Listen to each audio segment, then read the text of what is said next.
And I'm joined here by Andrea Botez. Hi, Andrea. How are you doing? Hello, feeling good. It's great to be here. We just had a long day of content around the expo hall. Got to meet Saga in person. Yeah, you guys recently cracked the 1 million mark on Twitch, isn't it? A huge congratulations for that. Thank you. Yeah, we actually hit it while we were in Oslo, and we did a little celebration. Took us we for last year we were only at 400K, so we doubled this year, which was really exciting. Yeah, could you just tell us, like, from at what point did you, you are a chess player as well, right? You're close to 2100 2000 2000. USCF. Yeah. And from at what point did you decide that, okay, now I don't want to play chess, but I want to start streaming? See, I had a much easier path than my sister because I was graduating high school. My sister was already streaming, and it was right when the pandemic began. We were spending time together. We started streaming. It was perfectly timed for when chess started going viral during like the first boom. So I took just a year off from school, and now I'm on my second year off. But my sister was streaming many years before as a passion, and we didn't make it a full-time job until the pandemic when chess was popular enough to, justify making a living off of it.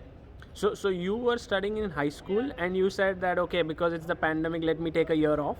Exactly, because I was committed to university, but everything was online anyway, and I was like, this is, a one in a lifetime opportunity to build my business, to live with my sister. I could learn a lot from her. She's 6 years older than me, and you could go to school at any time, which I was expecting to go after, but the year went so much better that I haven't gone to school yet. But it was a risky decision, right, at that point? Yeah, I mean, it's definitely unconventional, like Americans, especially for my family as well, like immigrant family, the whole goal is go to college, get a job, become a doctor, and I did not do that, but now they're happy with my decision. And so when you guys started off, you didn't have a plan as such, right? You just wanted to stream, or you guys did have something in mind? We are very go with the flow type of people. We kind of just think like, what is the best we can plan for like right now and for the next month. We had no idea where it would take us, but when we first started, like, it was just so much fun to do content together, and thought, well, imagine if I lived with her and like fully committed. Let's just see what happens, and if it fails, that's okay. At least we tried. So we're open with the chance of failure and the chance of success.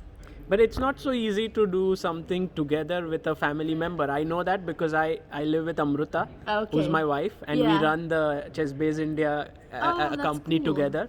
So I know that there are always differences of opinion and all of that. Yes. So how do you tackle that? I would say for family members who live together, like travel with each other 24/7 and work together, Alex and I have been doing really, really well as a team. Of course, it's hard because when we're spending every moment in times like this, you also need to get alone time. But we both, we want to succeed together. And whenever something's going wrong, we can't really spend any time like arguing with each other, because the main goal is to grow the channel, and you can't lose time over things like that. So what's your vision like? Is 1 million a milestone in your path, or how do you look at your future path ahead? I mean, honestly, I don't really celebrate milestones that much, which my sister was reminding me we should, because especially for her, who worked honestly a lot harder and deserves it more. It was really difficult to get, but I would like the next thing to hit 1 million on YouTube. That would be something that I would I think celebrate. you guys are close to 600 or 700k. Yeah, our YouTube is much smaller because we haven't really ever fully focused only on YouTube. But we want to experiment with a lot of platforms and see. Yeah, absolutely. And you guys also work with Team Envy. Yeah. Can you tell a bit about that? How did that happen? Yeah, it was really cool. We were, their first content creators and the first females to join their team. So Team Envy, most esports teams started off like competitive video games, so playing CSGO and I don't even know shooters, but video games like that. And now esports are transitioning into more IRL content, which is like doing challenges similar to what 100 Thieves. So we were the first personalities who they signed who wasn't just playing one video game.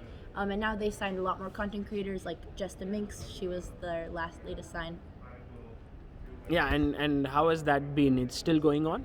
Oh yeah, we're actually about to do a content creator house with them, which we're gonna live with other creators and just film stuff together in our house. I don't know exactly what type of content it will be yet. We still have to figure that out, but it's really nice to have a team, especially when you're in such a small niche community like we are with our chess streamers. in our chess community, having the Team Envy people, they're always supportive of us. They help us with so many things. So it's just an extra hand of support. So you guys are responsible for getting so many people into chess because of the the different types of ideas that you have executed. I was seeing that now you're on this world trip, which which we should speak about. But how do you look at yourself as when you look at it from a chess community perspective? Is it like you want to popularize the game of chess, or how do you see yourself? The main thing, so when we were growing up in chess, and I think a lot of chess players experience it, is like there's a stereotype and expectation. It's if you go to the chess club, it's only old, boring dudes, and a lot of these things. Not only do they discourage young girls growing up, do they discourage kind of the young teen audience, the mainstream audience. So really, just want to show different aspects of the game and show like it's actually really fun, and there's cultures who celebrate it and look at all these personalities, and we want to break the stereotype of what chess players are like, because there's really no stereotype, in hope that chess will become more popular on really the younger audience. And things like, Queen's Gambit and TikTok, and of course a ton of chess YouTube creators like yourself are all helping to do this, and we just hope that chess will one day become as popular as soccer or football.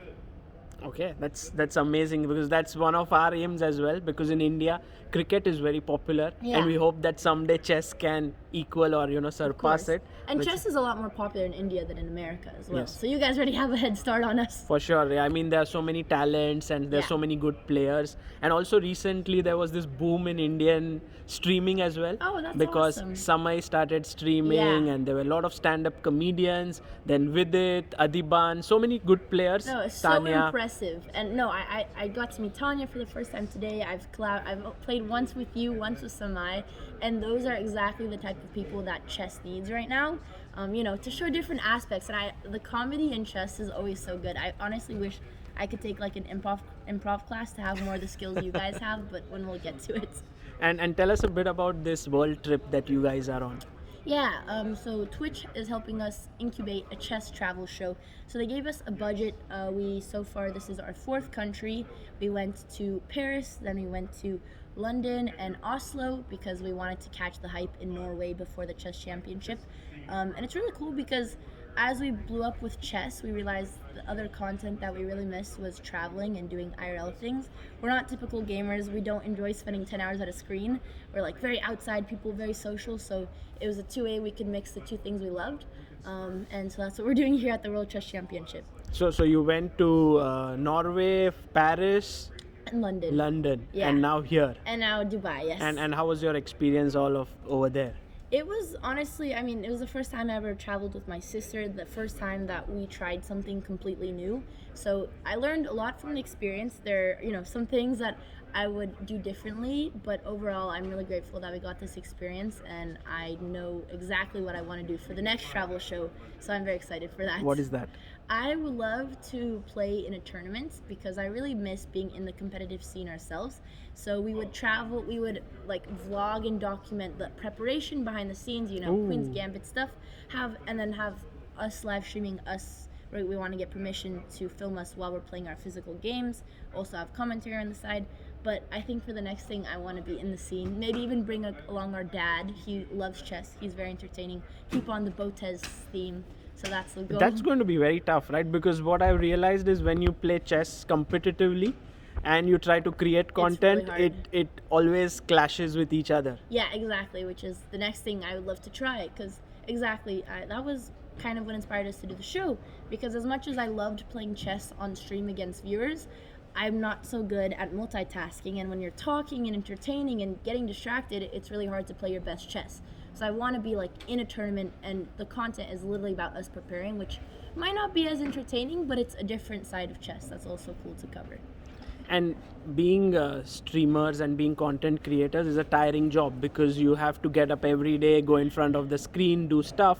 Do you sometimes feel that, okay, I don't want to do something today or something of that sort? Yeah, that was honestly one of the main lessons from the show. We need a better work-life balance, because being on camera, I love streaming, but as a girl, you also, you have to do your makeup, you have to wake up early to look perfect, all this expectations, which would be much easier if I didn't have to do that. So yeah, figuring out a better schedule.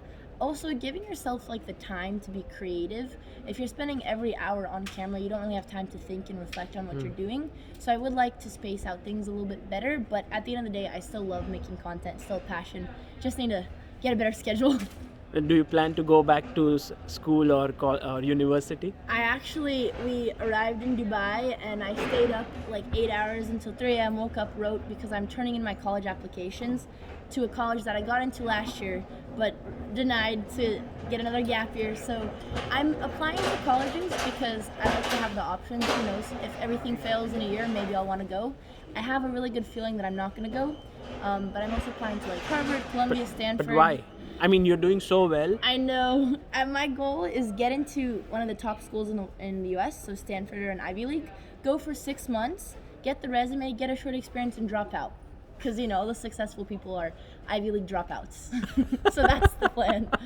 But they don't plan that way, yeah? Yeah, but they don't need to know that. When people ask me, so where'd you go to school? I dropped out of Harvard. That's all that matters. They don't need to know what my plan was from the beginning. But this plan is already on record, yeah? Then Yeah, but the preppy educational people, they won't be watching this. I hope this is just our Twitch audience and your YouTube audience. And I probably won't be getting it anyway, but if we do, then we'll figure that out. and do you see in your life beyond content creation or as a chess player, do you have any other ambitions? I've been learning a lot from my sister. I really like getting into tech and crypto, and I would like to become I like the entrepreneurship side of this channel a lot. So learning things like investing in startups or maybe creating our own product and getting like huge funding and working on giant projects similar to this show. So I would like to do things bigger than content, maybe not so much on the camera, or create maybe services for other streamers. So that'd be cool.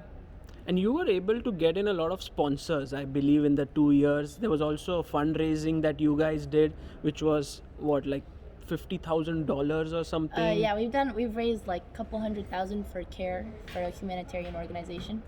So Non-profit. that's just unbelievable, yeah. Like, what do you think is the key aspect of getting sponsors into chess?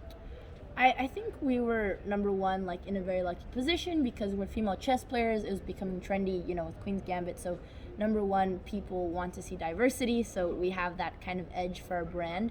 But we got really lucky because as we were blowing up, we teamed up with a talent agency. So they source all of our deals, and we got that like literally the first few months that we started full-time streaming. Honestly, I don't know why brands choose to sponsor with us because we're very brand risk. I'm not good at doing sponsorships, but we appreciate the support. Why are you brand risk? I always say the wrong things and my sister gets mad at me. I'm not very good at doing professional things. I love working with brands, especially ones that like help us do things like this. Like, without sponsorships, we couldn't be able to fund traveling around the world and streaming chess. Because it's so expensive. So I do really appreciate their support, but I'm not very good at brand deals. Well, but you guys have done something really unique, and congratulations to you for bringing a new side to chess, to bringing in more people, and congratulations for that. I appreciate it. I definitely say the same for you and all the other creators I got to meet from India. You guys are honestly I look up to your guys' content, very entertaining as well. So it goes both ways. Thank you. Thanks a lot, Andrea.